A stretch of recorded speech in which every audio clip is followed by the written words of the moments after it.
Hi, if we just met, my name is Janae and I'm sharing everything with you that helped me to remember. Today I'm talking about how fear lives in the bladder. I'll probably have to make a two-part on this one. It's a good one. Stick around. So most people think fear lives in the mind, but fear has its favorite hiding place in the body, in your bladder. If you've ever had to pee when you're scared or couldn't pee when you were anxious or wake up at night during stressful seasons, that's exactly why. Here's the neuroscience behind it. When you feel fear, your brain hits the emergency switch. The amygdala says danger. The hypothalamus signals the adrenal glands. Your adrenaline floods your system and your body prepares to run or fight.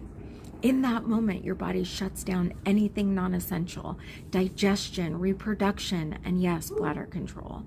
So the bladder either relaxes too much, causing urgency or leaking, or it tightens too much, causing retention. Blood flows right away. It shifts all the blood right away. Pelvic floor muscles contract. Your brain literally deprioritizes bladder control to keep you alive. Fear doesn't just change your thoughts, it changes your physiology. Here's what's going on in the emotional body. The bladder is tied to themes of control, safety, and vulnerability. It mirrors your internal state. Fear of being seen, retention. Fear of losing control, urgency. Fear of abandonment, frequent urination. The fear of confrontation, your bladder tension. The feel of failure, pelvic floor gripping. Your bladder becomes a real-time report card of your emotional safety. And here's where it gets deeper. The bladder is highly wired to the autonomic nervous system. So childhood fear, emotional neglect, stress, chronic stress, sexual trauma, unpredictable environments, they all teach the bladder one message. Hold, don't let it go, stay tight, stay ready.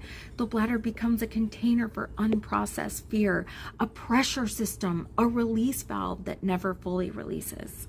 It literally becomes the physical metaphor for emotional holding.